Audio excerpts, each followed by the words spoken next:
मराठा समाजाच्या कार्यकर्त्यांनी फडणवीसांची भेट घेतली. पुणे दौऱ्यावर असताना ही भेट घेतली. बीडमधील सरपंचाच्या हत्या प्रकरणात आरोपींवर कारवाई करण्याच्या वेळी मागणी करण्यात आली. पुणे विमानतळावर फडणवीसांची भेट झाली.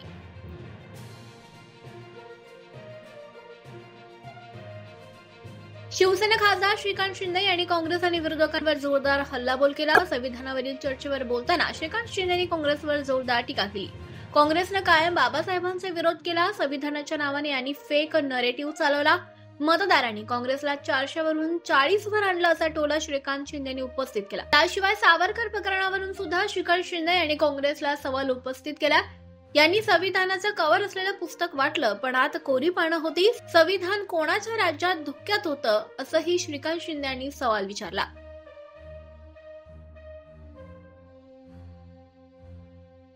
राज्यात मागील काही दिवसांपासून महाविकास आघाडीच्या वतीनं ईव्हीएम मशीनला विरोध केला जातोय.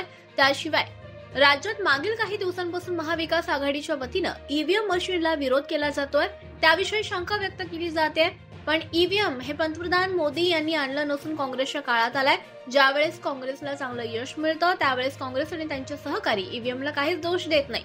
पण जेव्हा त्यांना अपयश येतं तेव्हा मात्र ते ईव्हीएमला दोष देऊन मोकळे होतात. हा निव्वळ पोरकटपणा असल्याचं रामदास आठवले यांनी म्हटलंय. ज्यावेळी राज्यात भाजप सत्तेत येतं त्यावेळी संविधान विरोधी गोष्टी घडतात. त्यामुळे विटंबनाच्या गंभीर प्रकरणात कठोर कारवाई यावेळी झालीच पाहिजे अशी मागणी आरपीआय खरात गटाचे राष्ट्रीय अध्यक्ष सचिन खरात यांनी केली. परभणी येथे झालेलं संविधानाच्या विटंबनाच्या घटनास्थळाचा आम्ही आढावा घेतला. अद्यापही जिल्हा प्रशासनानं डॉक्टर बाबासाहेब आंबेडकर यांच्या पुतळ्याची सुरक्षा वाऱ्यावर सोडली. त्यामुळे जिल्हा प्रशासनानं डॉक्टर बाबासाहेब आंबेडकर यांच्या पुतळ्याची सुरक्षा करण्यासाठी तात्काळ कर्मचारी नियुक्त करावेत असं देखील खरात यांनी म्हटलं. की राज्यामध्ये ज्या वेळेस भारतीय जनता पार्टीच्या विचाराचं सरकार येतं, ज्या वेळेस गोळवळकर, श्यामाप्रसाद मुखर्जी, पंडित दीनदयाल उपाध्याय यांच्या विचाराचं सरकार होतं त्यावेळेस राज्यामध्ये घटनाविरोधी, संविधान विरोधी घटना घडत असतं. आमची सरकारला मागणी आहे, हे राज्य रयतेचं राज्य आहे, शिवाजी महाराजांचं राज्य आहे, फुले आंबेडकरांच्या विचाराचं राज्य आहे. यापुढे अशा घटना घडणे या राज्याला हितावह नाही.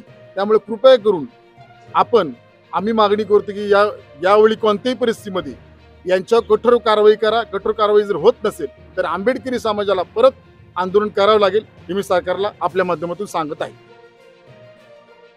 प्रभू श्रीरामांचं दर्शन घेऊन आमदार अर्जुन खोतकर यांनी विकास कामांना सुरुवात केली आहे. जालना शहरातील बडी सडक येथील राम मंदिरात जाऊन खोतकर यांनी श्रीरामांचं दर्शन घेत विकास कामांना सुरुवात केली.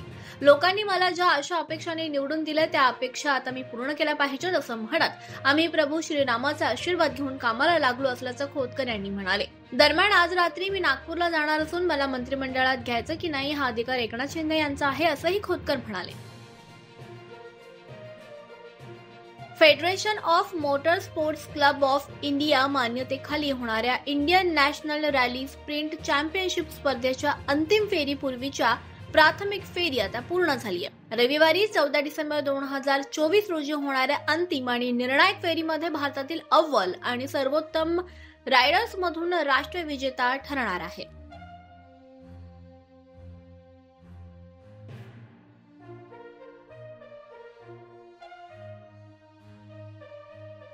वंचित बहुजन आघाडीचे सुजात आंबेडकर यांनी परभणीत संविधान विटंबना आणि त्यानंतरच्या घटनांच्या पार्श्वभूमीवर जिल्हाधिकाऱ्यांची भेट घेतली. यावेळी सुजात आंबेडकर यांनी पोलीस अधीक्षक आणि जिल्हाधिकाऱ्यांकडून संपूर्ण प्रकरणाची माहितीही घेतली. दरम्यान कोम्बिंग ऑपरेशन का करण्यात आलं याचं उत्तर सरकारने द्यावं अशीही मागणी त्यांनी यावेळी केली. हे बघा, माझे महत्वाचे आपले बरेच आक्षेप होते. सर्वात पहिले की एक बाबासाहेबांच्या पुतळ्याची विटंबना आणि त्याच्याहून महत्वाचं संविधानाचा तोडफोड करणं, संविधानाची तोडफोड करणं ही एक खूप गंभीर घटना आहे. आणि या महाराष्ट्रातला किंवा या देशातला कोणताही संविधानप्रेमी नागरिक हे सहजासहजी सहन नाही करून घेणार. ही बात आपल्या सर्वांना समजून घ्यायला लागणार. दुसऱ्या बाजूला पण एका संविधानशील पद्धतीने आंदोलन होतं आणि त्याच्यानंतर मोठं कॉम्बिंग ऑपरेशन होतं. ही एक मोठी गंभीर बाब आहे आणि याचा सरकारने जबाब दिला पाहिजे. कॉम्बिंग ऑपरेशन खूप सिरियस घटनांनंतर होतं, पण ते या घटनेत मी आता वर बोलताना तेच म्हणालेलो, हे जे कॉम्बिंग ऑपरेशन होतं त्याची ह्या घटनेनंतर गरज नाही, पण ते केलं. हे का केलं हे सरकारने आम्हाला सांगितलं पाहिजे. आणि दुसऱ्या बाजूला तुमच्याच माध्यमातून, मीडियाच्याच माध्यमातून मी महाराष्ट्राच्या आणि भारताच्या जनतेसमोर हे एक प्रश्न मांडतो की महाराष्ट्रात किंवा भारतात कितीतरी दंगली होतात, पण कोम्बिंग ऑपरेशन कुठल्या घटनेनंतर केलं जातं हे आपण सर्वांनी समजून घेतलं पाहिजे.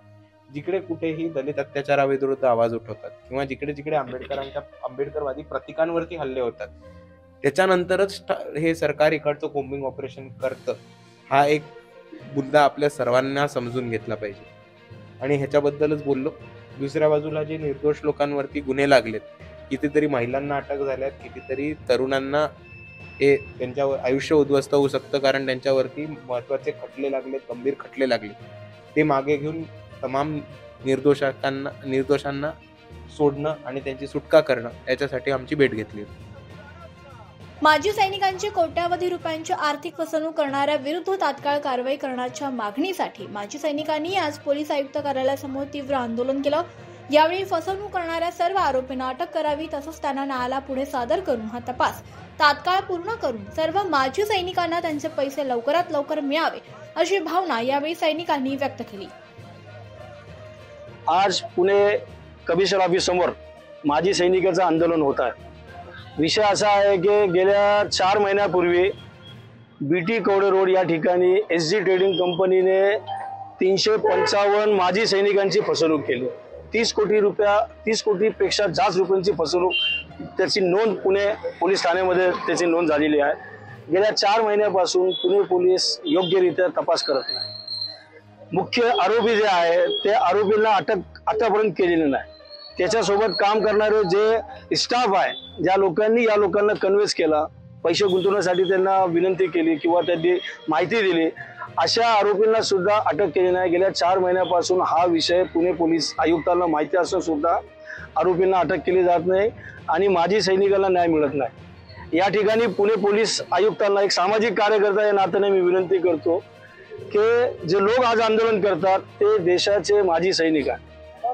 बॉर्डरवर लढणारे लोक आहेत, प्राणाची आहुती देऊन घरापासून दूर राहून आपली देशाची सेवा करणारे लोक आहेत.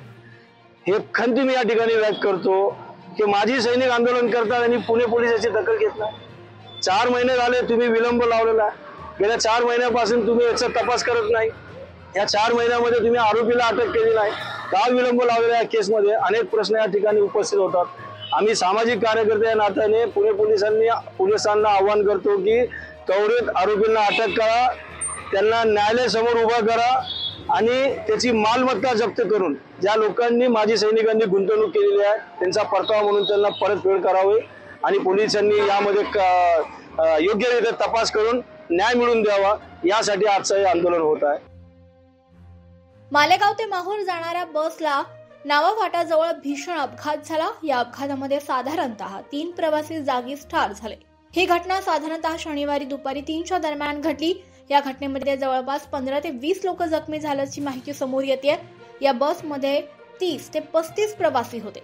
अपघातग्रस्तांना जालना येथील रुग्णालयात दाखल करण्यात आलाय.